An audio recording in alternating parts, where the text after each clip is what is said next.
ঢাকার সাভারে অ্যাম্বুলেন্স ও বাসের সংঘর্ষে গ্যাস সিলিন্ডার বিস্ফোরণে অ্যাম্বুলেন্স ও দুটি যাত্রীবাহী বাসে আগুন লাগার ঘটনা ঘটেছে।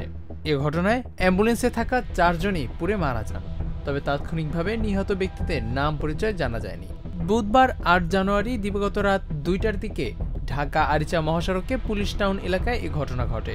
ঘটনাস্থলে থাকা ফায়ার সার্ভিসের কর্মকর্তা আলাউদ্দিন এ তথ্য নিশ্চিত করেন। তিনি জানান, রাত 2টা 50 মিনিটের দিকে আগুন নিয়ন্ত্রণে এসেছে।